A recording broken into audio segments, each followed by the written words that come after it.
Hello again, I'm Justin. And I'm Paige. And we are Being Adventurous. So for this episode, we wanted to take that next step and really go through and evaluate the EV landscape.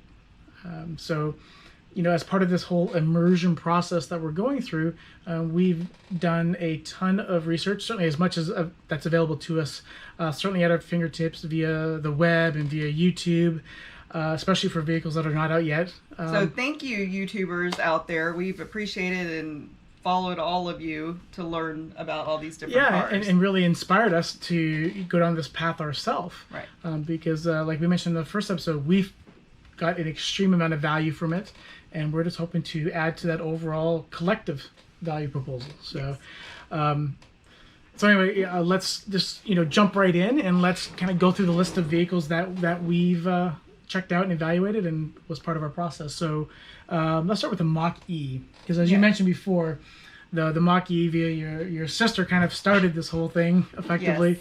So let's go through that. So what were your thoughts on the Mach-E? I really liked the look of it. I thought, oh man, it's sleek. It's bigger than a Mustang. I'd never been a Mustang person, but we're Ford people currently. Yeah. And so we thought, well, if we're going to continue down that path, this would be the first one to really take a peek at. Yeah, because a lot of times it's easier to upgrade through the existing car manufacturer. Yeah. Especially when you think about trade-ins and things like that. Sure. And we thought we'd have access to it pretty quick. Yeah, absolutely. Well, I mean, our local dealer did have one, but as Paige mentioned, they were using it as a service loaner, not as a demo. But when I went in there the one time, the first time, it was back from service, so I was able to check it out. I didn't take it for a test drive because I wanted to save that, and that way Paige and I could do a test drive together. But I sat in theirs, and but before I jump into that, let's finish off on the exterior, because to your point, I mean, it does look really nice. For me, the only downside was I'm not a fan of the rear of the Mustangs, and since they replicated it on the Mach-E, I was still not a fan of it. But otherwise, the vehicle looks very sharp for sure. And I think you really were looking forward or are looking forward to the GT version. Sure, and we'll get to that when we talk about performance. Yeah. But absolutely. So, yeah. But definitely the exterior sold on. Yes. Beautiful. They did a great job. Yes. Yeah. Interior. Well, okay, so this is where we have some trouble, because we did find one. Every time we tried to go to our local Ford dealer or schedule a time for it, it was out. Somebody had it. We couldn't come and see it. It wasn't clean. So we ended up driving about an hour away to another dealership that had one that we could drive. And it was really just like the low-end model. The rear-wheel drive. Right. Base interior. Yeah. So when you're wanting this, wow, this is my first full EV experience, I want the red carpet rolled out and for me to see the top of the line to make me want to buy it. Not only is it a Mustang, which already is something special, but this is the EV Mustang, and the salesman didn't really know anything about it, even though he'd been driving it. Yeah. He didn't know anything about it. And I just wasn't impressed with it. That's the challenge. I think that's a huge misstep for any manufacturer who's trying to sell people on this new EV thing. They're just not putting their best foot forward. To me, if you're trying to get someone to buy into any new platform, you want to show off that halo product. And then yes, of course, people understand that as the price goes down and you pick the lesser package, you're going to lose some of those features. But why not, show the best that you have to really get people to take the biggest bite out of that apple as possible. And certainly that's what we respond to the most, because we're really into the kind of the fully loaded. I mean, that's kind of our style, right? So that was a huge miss for us, not only because the interior was really lackluster from the vehicles that we drove, but also the other one that I sat in. The rear wheel drive is also the worst performance of them all, from an acceleration perspective and things like that. So it just really was lackluster all around. Right. Unfortunately, because we had gone in with high hopes. And we just left there really disappointed. I feel like I thought it drove fine. Yep. But nothing spectacular. Nothing special. Yeah. No. So that's our thoughts on the Mach-E. And then we leave there. Yep. And we decide we're going to go and look at the Kia Niro. Just as a back reference. Sure, because there's a Kia dealership just right down the street. Yeah. So. And we didn't, I guess when we got there, the salesperson again wasn't really very familiar with the car. It was kind of late in the day. They were getting ready to close and it was raining. And, so I don't even think we looked inside of it at that point. No. And we tried to ask a couple of questions about the EV6 and he didn't know anything about that either. And I mean, the thing with the Niro is it's not something that we're considering buying or anything like that. We want to buy new platforms, not old platforms. But we thought it would give us at least a good reference as far as build quality, interior quality, and even in a little sneak peek at what the infotainment setup that the EV6 is going to have, or even the Hyundai Kona, past Kona, but the new IONIQ would have, just to have some sort of background to kind of help build that knowledge base, and it ended up just being a dud. And then, well, one of the videos we had watched, they said, they were really impressed. They went in with very low expectations, but they came out with, impressed with the quality and, said if I'd never bought the car I have now and I just seen this one, I would have been fine with this one. Yeah. I'm glad I'm not with this one, but that was kind of the consensus we got from there. Yeah. And so then we decided we would look at the Tesla model. We checked out the Y. The Y. That's what we test drove. And going into Tesla, we knew that, of course, they're the leaders effectively in the market.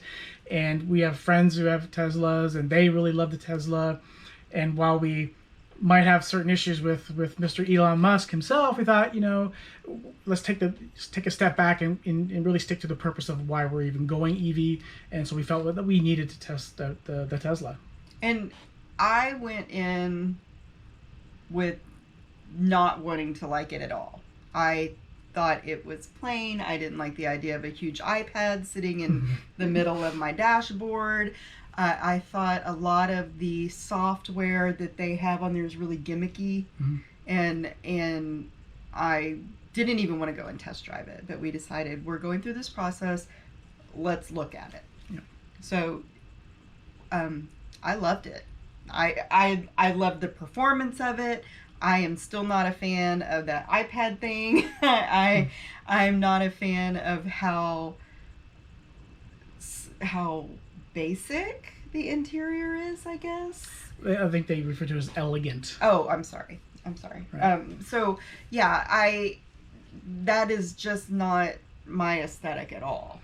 Yeah, same for me. I mean, the exterior, the outer design is very fine. The interior, I had the same kind of negativity going in because, again, I prefer that Euro styling. I like gadgets and things like that. And with everything on the Tesla being integrated into the solo screen, I didn't think I would have liked it. And it was fine. I mean, just like any of even the bang on the Mach-E was, I always see these videos about how people who have a Tesla but they're valuing the Mach-E, they sometimes will poo-poo the Mach-E software because it's laid out differently than what their Tesla is, and they assume Tesla is the proper way to do everything, so they assume the software on the Mach-E is a negative. But any software interface, regardless how powerful or how much functionality it integrates, it doesn't take a lot of time to learn the new system. So I think that's really not an issue.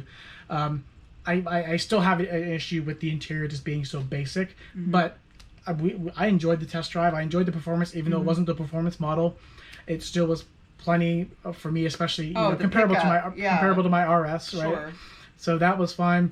The salespeople were knowledgeable. That's always a plus because we had a lot of questions as we're trying to learn. And then and at the end, when we took it back, we decided, well, let's check out the Model 3 because we knew that was kind of the sedan version, I guess, is the better way to say it. And that's one of the ones that my friends have, and they absolutely adore it. I wasn't a big fan of the Model 3 just because it just sat so low, and the way the door opening is that, while I have really no problems getting into my RS, I did have issues getting into Model 3.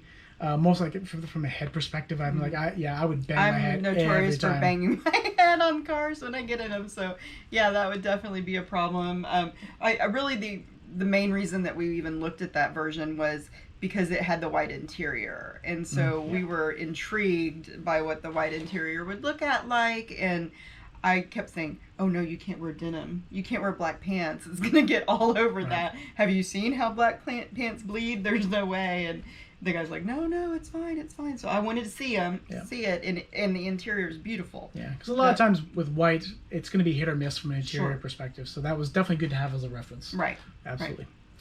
And so I guess the next one that we at least watched a lot of videos on, or I know I have, would be the Volkswagen ID.4. Especially having Volkswagen in my blood, effectively, I wanted to check it out. And for me, and this is something that I remember years ago, and I think we were talking with the Kia dealer at the time in downtown LA. I think it was them that mentioned that Volkswagen had hired away designers and other people from Honda because their goal was to become the #1 automaker in the world, and so they wanted to kind of adopt the Honda styling, which I call very generic. And that's become evident with the recent designs of the Jettas and the other vehicles, and I felt that carried over for the ID.4. The outer design just really is uninspiring, and it just, nothing about it, from what I've seen, makes me want to sit inside it. I don't see anything that it can do to win me over. The interior, from what I've seen, isn't exciting. It's more than what the Teslas and Mach-E provide you, but it still just doesn't look very inviting at all. The performance is nothing to speak of from what I've read and seen in videos. So for me, while I would love to check out the ID.4, I would have liked to check out it more, and even from the GTX version. Right now, it's just something that's just not high on my list. Yeah, and I think we've just kind of ruled that one out completely. Yeah.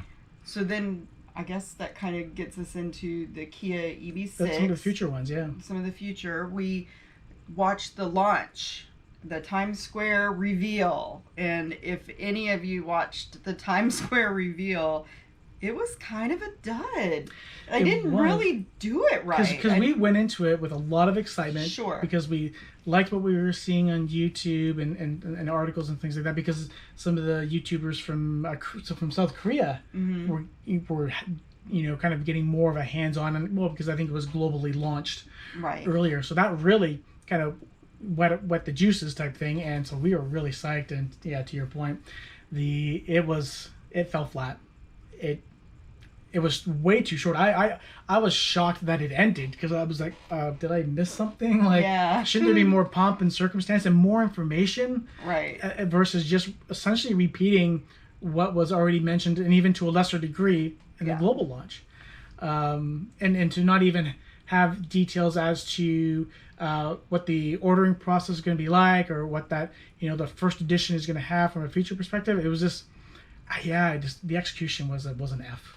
Yeah. But otherwise, the car, we've really liked looking at it. The outer look is sharp, regardless which body style, whether it be the standard, the GT line, or the GT, which that's the because beauty. they show that video with it racing up against all those super vehicles, and it was just fantastic. And then even the interior on the GT one looks extra sharp with the green trim and things like that. But the interior on all of them look really nice. I think Kia, and we like the interior for the other Kias that we've had in the past, especially with things like the ambient lighting, which you liked in the Mach-E, and like on that's going to be on the EV6. So I mean, we really haven't, at least I really haven't found anything to dislike about the EV6, because it seems to be, for me, it seems to be very forward-looking, up to and including the charging solution. Sure, but one thing that I really like about the Tesla and the Mach-E is that beautiful roof. Right. With the EV6, if it's you more get a like model, it looks like it's more like a sunroof or something. Pretty typical standard sunroof. Sure. And which is better than no sunroof at all. Well, okay. Well, it's a trade-off, right? Do you want just the clear panoramic roof that doesn't open at all, or do you want a sunroof that, for at least the drivers, we get a similar experience and it opens and provides airflow? Either works for me. I'd be happy with either. So.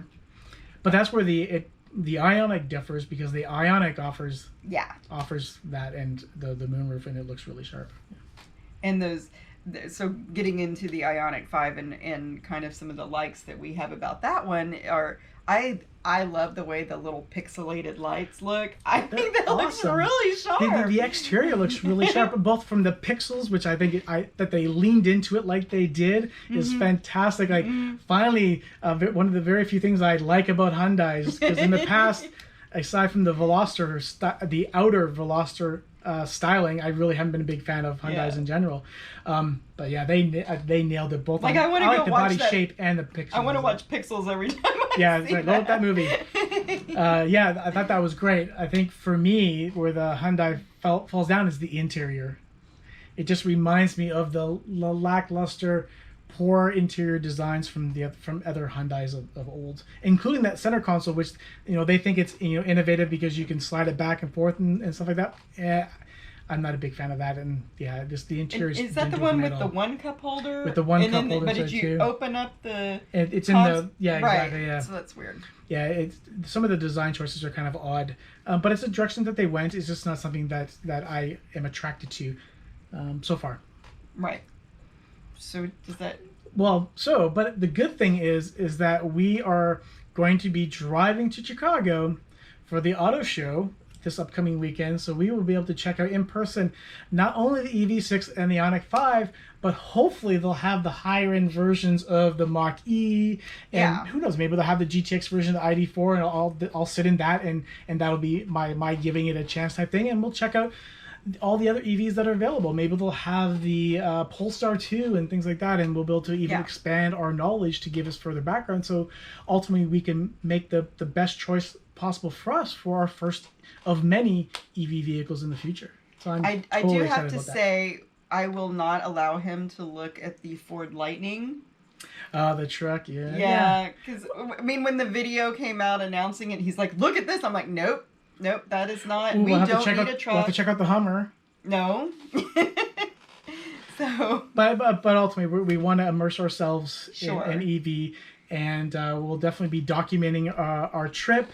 And along the trip, sharing our thoughts and our ramblings, if you will, during the trip. And then, of course, after, we'll definitely try to capture as much footage as possible at the show itself.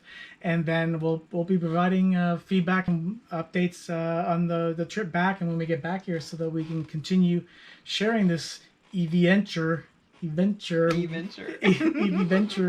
however you want to say this eloquently, with everyone. So, just to sum up, we appreciate you hanging in there with us. If you want to continue supporting us, please, click that like and subscribe button, turn on those notifications, and we'll see you down the road. Take care. Take care. Bye.